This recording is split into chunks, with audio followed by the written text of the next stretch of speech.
Assalamualaikum warahmatullahi wabarakatuh. Lur, ternyata untuk mencapai monetisasi konten itu di Facebook itu tidak sehari dua hari, tidak seminggu, tidak sebulan juga lur, tetapi ya ada tahunan bagaimana kualitas dari konten kita gitu. Jujur sih kalau misalkan kita bikin konten itu tidak bisa satu tema lur, tapi ya nggak apa-apalah, kita coba aja karena banyak juga orang lain yang tidak satu tema gitu.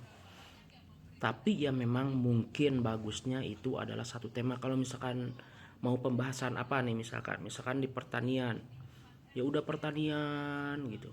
Misalkan kalau misalkan mau pembahasan edukasi ya edukasi gitu.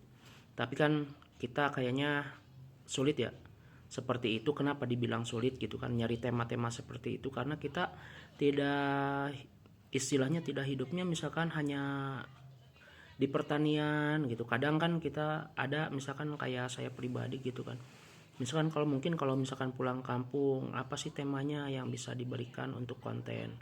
Kalau misalkan di perjalanan misalkan gitu kan, apa sih temanya yang akan kita berikan untuk konten kita gitu. Terus kalau misalkan mungkin di wilayah-wilayah tertentu lah, kalau kita punya ide misalkan apa gitu, kita bikin konten lagi. Tidak harus satu tema, nggak apa-apa loh. Banyak kok orang lain juga yang dimonetisasi tidak satu tema. Jadi yang penting kita sebenarnya adalah melakukan kita bikin konten, kita upload, kita maksimalin, kita bikin konten, kita upload gitu aja, daripada kita tidak melakukan dan tidak ngapa-ngapain. Prinsip hidup saya seperti ini lur, dari dulu. Kalau misalkan sekarang kita pengen terjun di usaha, ya udah kita coba dulu gitu. Masalah gagal apa enggak, yaitu urusan nanti. Yang penting kita intinya mencoba di waktu muda, pernah mencoba lah, daripada kita tidak mencoba sama sekali dan tidak pernah gagal. Nah itu berarti kan kalau tidak pernah gagal tidak pernah mencoba ya. Ya udah ngapain? Lagi muda-mudanya nggak pernah mencoba. Waktu kita dikemanain di situ gitu. Justru waktu muda itu kehilangan uang, gagal dan dapat pengalaman itu yang lebih penting.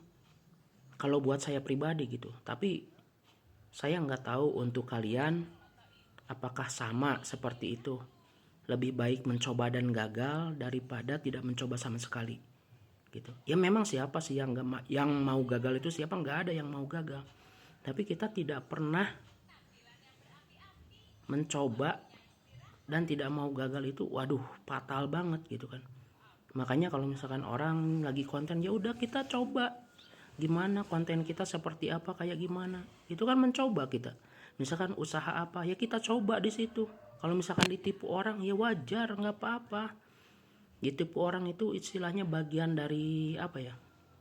Ya dari bagian dari usaha itu. Kalau misalkan semakin banyak ditipu orang juga, Allah juga memahami gitu, maksudnya nggak bakalan kita tertipu terus di situ gitu. Ada masa-masa lebih baiknya lah gitu. Itu aja sih lur. Terima kasih.